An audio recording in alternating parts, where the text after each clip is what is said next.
With Bronny James, we're all seeing a disconnect. He's putting up decent numbers in the G League, around 15.5 points a game. But in the NBA, it's a complete meltdown. We're talking 1.7 points per game. I'll break down how a massive corporate coup at the Lakers made these stats suddenly matter so much. The 2025-26 NBA season marks a real turning point for the Los Angeles Lakers. For decades, the franchise operated as a rare blend of Hollywood spectacle and family-run loyalty. Under the Buss family, the Lakers functioned like a mom-and-pop operation scaled to a global brand, one where trust, relationships, and superstar loyalty often matter more than ruthless efficiency. Jerry Buss purchased the Lakers in 1979 for $67 million, a figure that seems quaint in the era of $10 billion valuations. His approach was revolutionary. He married sports with Hollywood, creating the Showtime era, but central to his philosophy was a deep, almost paternal loyalty to his stars. He paid Magic Johnson what was effectively a lifetime contract, 25 years, $25 million.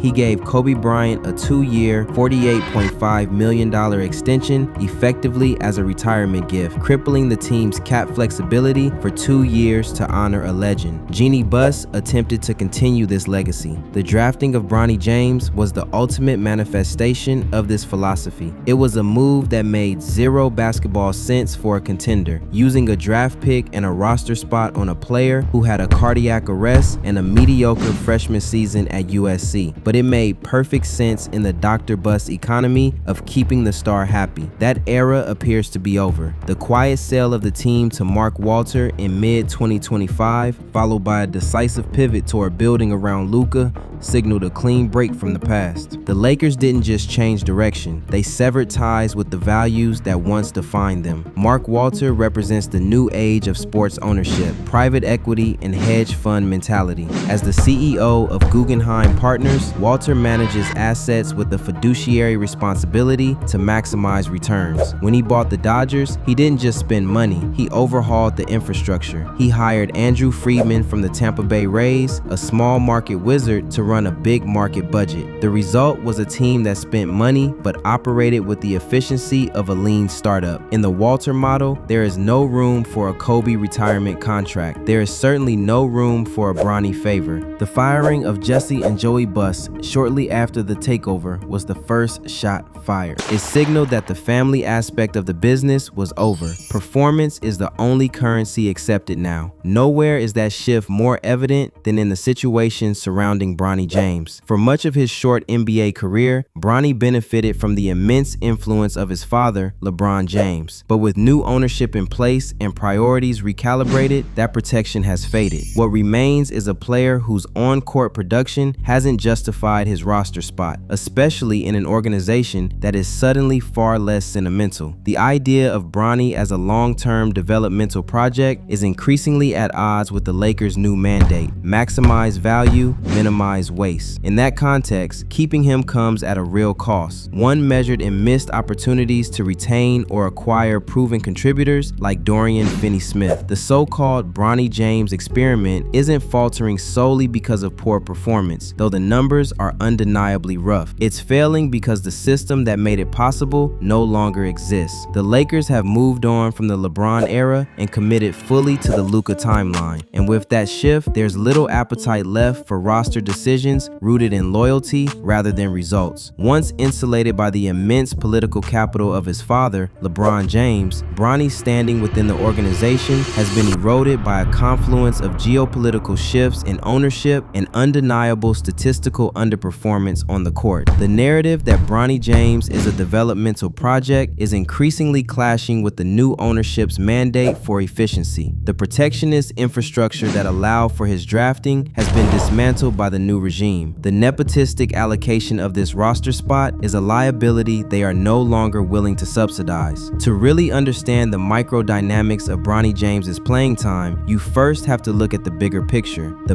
macro dynamics of the franchise's ownership transfer. The move from the Buss family to Mark Walter wasn't just a name change at the top. It marked a fundamental shift in how the franchise operates. The shift from the Buss family trust to Mark Walter is not merely a change in signatories, it is a fundamental alteration of the franchise's operational philosophy. In a move that stunned the sports finance world, the Buss family entered into an agreement in June 2025 to sell the majority stake of the Los Angeles Lakers to Mark Walter for a valuation of approximately $10 billion.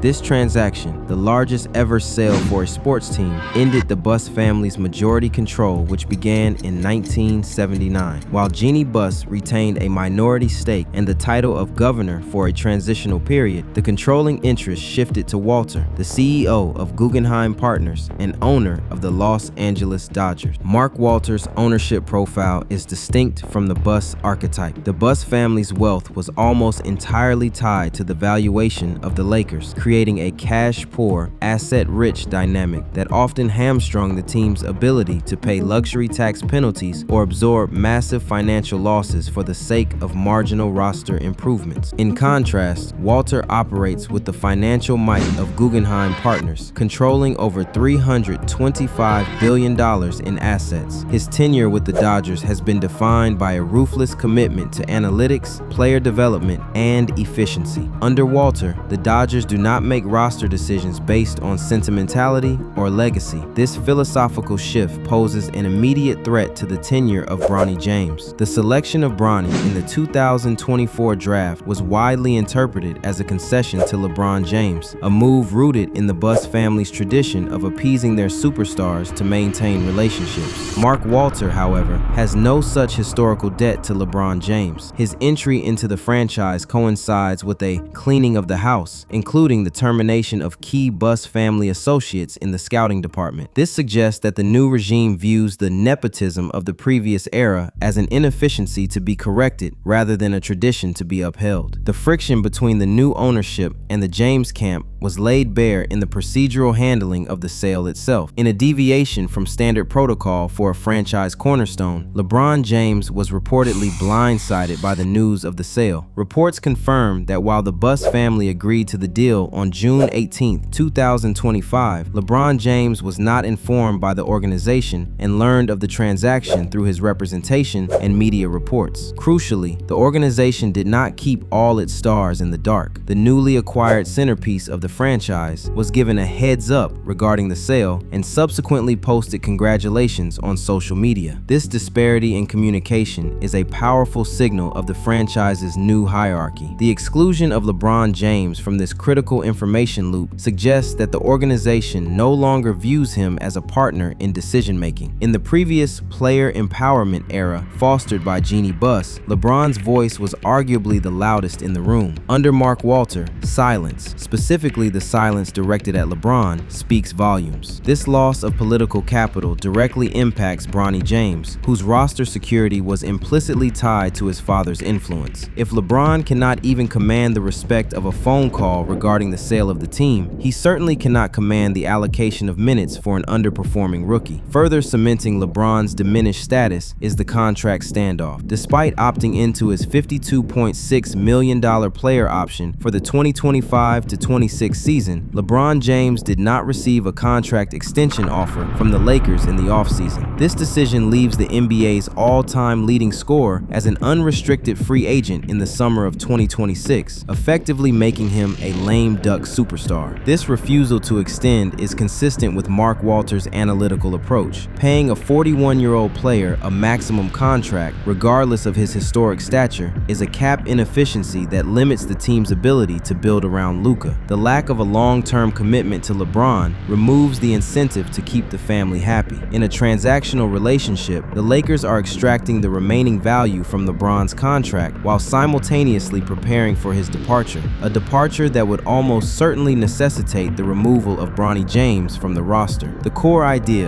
that Bronny James sucks holds up under closer examination. The 2025 to 26 data paints a clear picture. He looks overmatched physically and skill-wise in the NBA, but is still capable of producing solid counting stats in the lower intensity environment of the G League. At 6 feet 2 inches, Bronny is undersized for a shooting guard, but lacks the elite burst and handle of a point guard. In the NBA, small guards must be exceptional outliers, like Trae Young's passing or Steph Curry's shooting, to survive. Bronny possesses neither. His inability to turn the corner on pick and rolls means defenses can switch everything against him, stalling the Lakers' offense. His shooting splits, approximately 29% from the field and 27% from threes, create a geometric problem for the Lakers. In the modern NBA, spacing is oxygen. When Bronny is on the floor, his defender actively ignores him, playing free safety to double-team Luka or clog the paint against LeBron. This makes the game harder for the stars. A role player's primary job is to make the game easier for the stars. By this metric, Bronny is failing. Bronny James's performance in the NBA has been historically unproductive for a player on a guaranteed standard contract. I personally think that he's potentially the worst player in the NBA, a harsh moniker that is nonetheless supported by advanced metrics and game logs. In the 2025-26 season, Bronny James has frequently struggled to impact the game offensively. His scoring average in the NBA hovers between 1.6 and 2.1 points per game, often achieved during garbage time scenarios when the competitive outcome of the game has already been decided. More concerning than the low averages are the stretches of complete offensive invisibility. For example,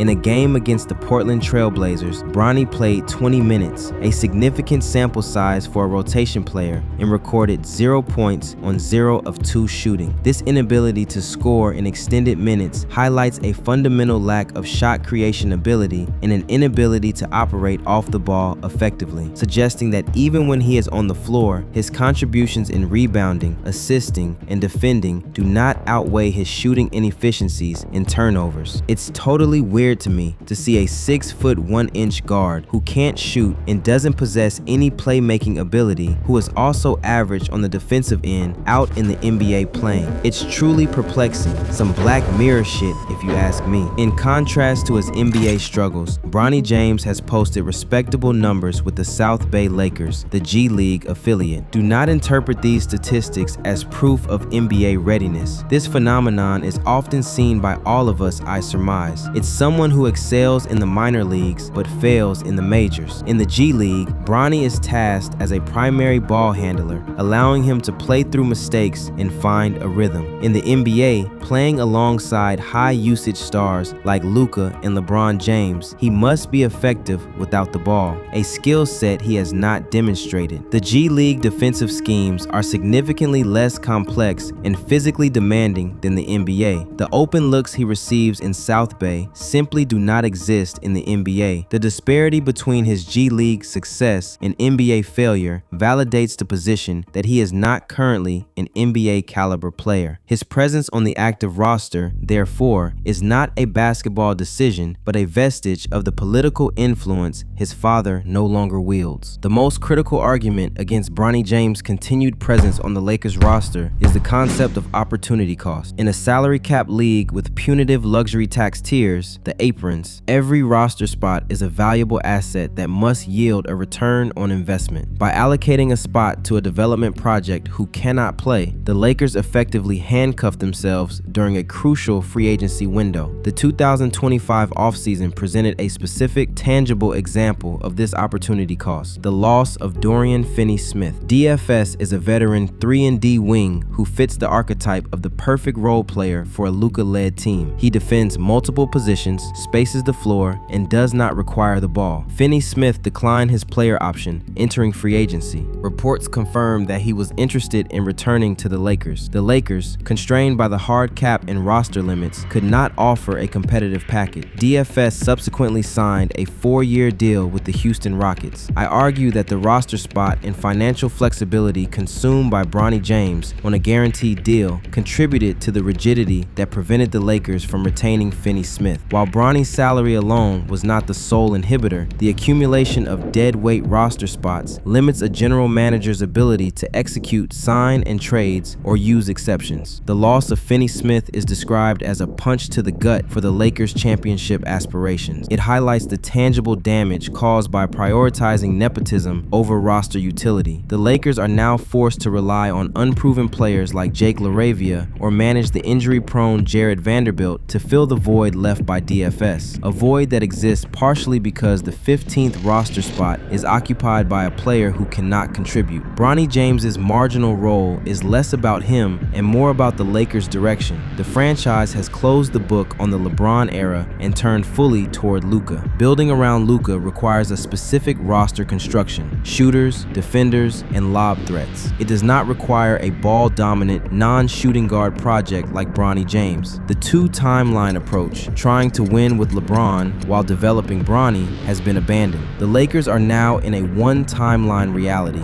and that timeline demands players who can contribute immediately to Luka's success. Luka is a ball-dominant player. The offense is Luka. This marginalizes LeBron James, who also needs the ball to be effective. We are seeing the friction of your turn, my turn offense. But more importantly, Luka needs defense. He is not a lockdown defender. He needs wings who can cover for him. This brings us back to the opportunity cost. The Lakers desperately needed a Dorian Finney-Smith to cover for Luka. They didn't get him. Why? Because they lacked the flexibility. And part of that lack of flexibility is the roster spot and tax apron implications of carrying Bronny James. In a very real sense, the presence of LeBron's son is hurting the new franchise cornerstone, Luka Doncic. This is a tension that Mark Walter will not tolerate for long. With the team struggling to integrate Luka and LeBron and the bench depth exposed by the loss of DFS, the Lakers will be active. To bring in a buyout player or make a 2-for-1 trade, they need a roster spot. Bronny James is the most logical cut. He offers the least on-court production. Under the Bus regime, cutting him was impossible. Under Mark Walter, it is a simple accounting decision. This strategic shift explains the rumors of a potential LeBron James trade. With the team prioritized around Luka, LeBron's expiring contract becomes a trade asset rather than an untouchable legacy piece. If LeBron is traded or leaves in free agency in 2026, the last rationale for keeping Bronny James on the roster evaporates. If LeBron senses that Bronny is about to be cut or sent permanently to the G League, he may pull the ripcord. A trade of LeBron James would officially end the era. It will remove the no-trade protection around Bronny and likely lead to his immediate exit from the league. Furthermore, the erosion of LeBron James's political capital, evidenced by his exclusion from critical ownership communications and the lack of a contract extension, means that Bronny has lost his primary protector. The Bronny James experiment is a tragedy of timing. Had he arrived 5 years earlier, the Bus family would have protected him for a decade. Had he arrived 5 years later, he might have developed in college. Instead, he arrived at the precise moment the Lakers decided to stop being a family and start being a corporation. The family business is closed. He is a casualty of a corporate takeover, a player who sucks by the metrics of the new boss and who can no longer rely on the influence of the old one. To fully appreciate the precarious nature of Bronny James's situation, one must understand the depth of the cultural shift from the Bus family to Mark Walter. This is not merely a change in the name on the checks. It is a change in the soul of the franchise. In this new ecosystem, the position of Bronny James is unjustified. Like, subscribe, share, and maybe even hype the video. Let me know if you agree with me that Bronny's days are numbered in the NBA. Thanks for watching.